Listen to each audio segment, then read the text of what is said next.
Nine's afternoon news across Western Australia through 9 and Win with Matt Tinney. Good afternoon. Former AFL star Ben Cousins has been supported by his father in a Perth court today, facing one charge of possessing methamphetamine with intent to sell or supply.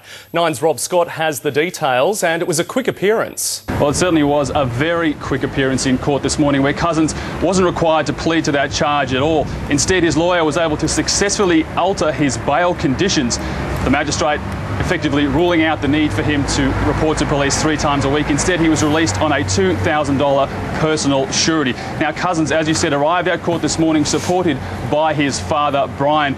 Both were greeted by a huge media pack there waiting to speak to them, but neither of them said anything as they went inside. In fact, Ben Cousins himself, as he waited inside the courtroom for his turn to be called up, he was seen signing a fan's shirt, which just goes to prove how popular he still is here in Perth, even when he's in trouble. Now, of course, Cousins found himself in trouble in the first place after being arrested in Esperance last week. He was arrested at the airport where police allegedly found him with those drugs concealed internally.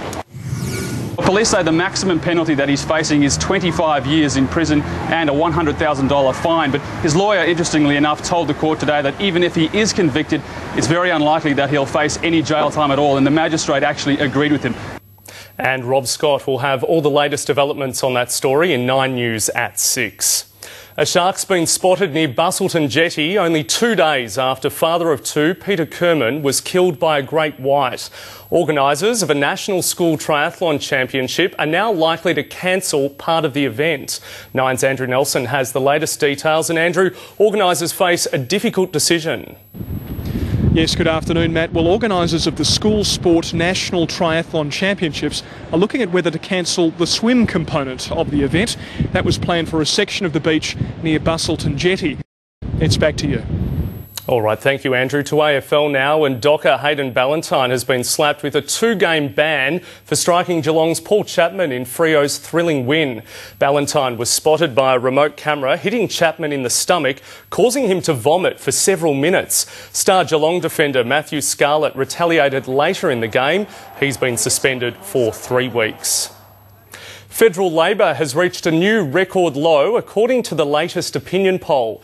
It shows the party's primary vote has plummeted to the same level that Queensland's Labor Party was at when it was swept from office last month. For more details, let's go to Nine's Lane Calcutt in Canberra.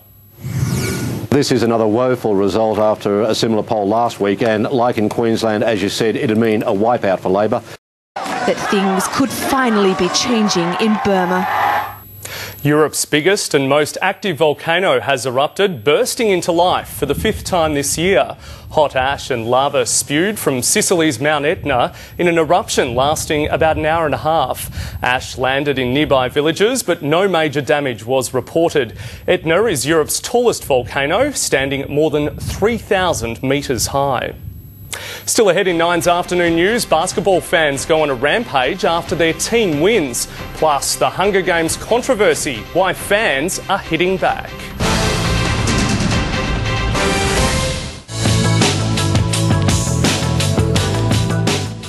Good afternoon. If you're heading southbound on the Kwinana Freeway, it's already fairly slow over the Narrows down to Mill Point Road, then over the Mount Henry Bridge right the way through to South Street. Northbound on the Mitchell Freeway, stop-start back from the Narrows all the way through to Power Street, but the top end's not looking too bad, and it is fairly slow as you're heading through the tunnel westbound. Planning to get organised over Easter. Right now at IKEA, you can save 20% on boxes, bins and baskets. I'm Vanessa Gaspar. More traffic tomorrow morning.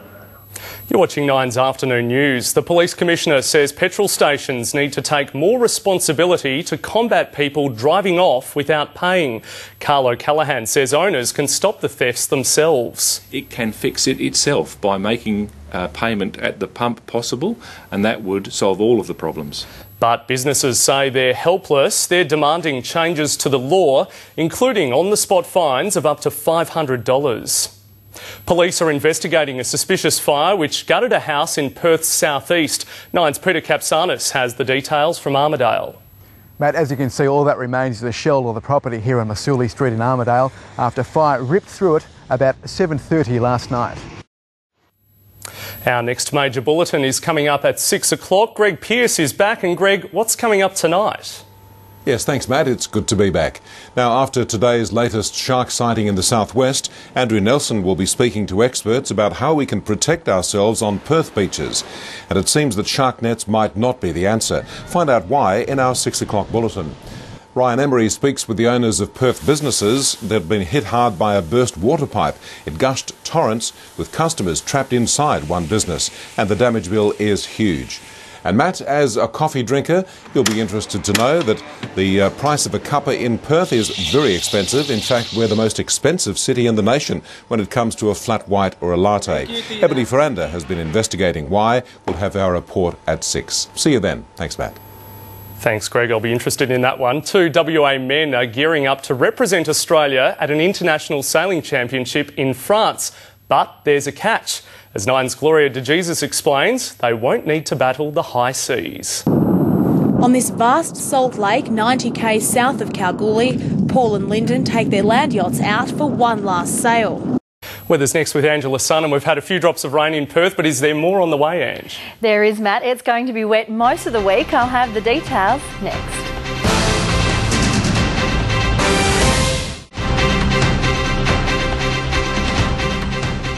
Most places saw some rain over the weekend. The wettest spot was in the Goldfields. Yeelirrie had 21 mils, followed by 20 in the Pilbara. And the biggest total in the southwest was 18. Ferguson Valley had 11 and 10 was the most on the south coast.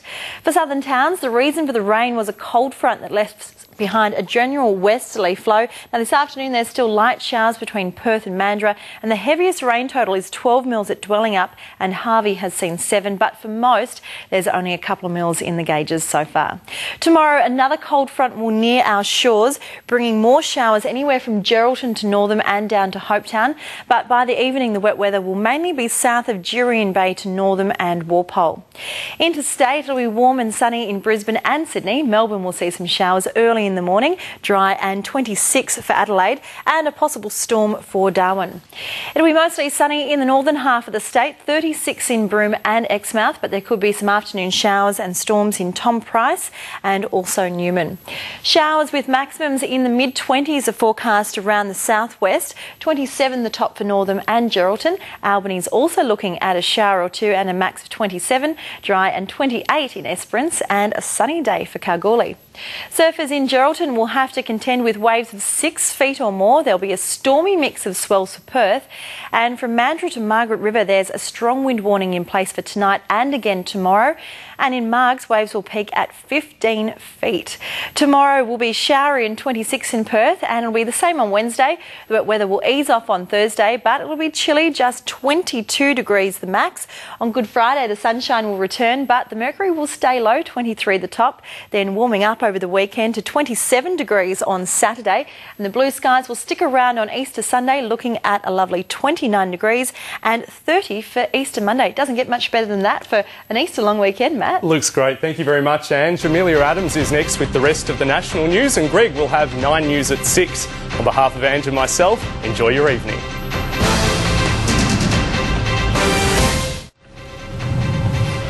You're watching Nine's Afternoon News. If you've just joined us, these are our top stories we're following this hour. Stunning claims have emerged at the public inquiry into the sacking of Sydney's The Star Casino boss, Sid Viakunta, who was dismissed over sexual harassment claims. Ambulance Victoria has launched an investigation into how a driver was mistakenly declared dead in a car crash. He was later found to have a pulse and is now in a critical condition. And family and friends of a missing Queensland woman have gathered to pay their respects. Carmel Brooks disappeared from a boat in Thailand in the middle of the night. Let's get the details on our top story now.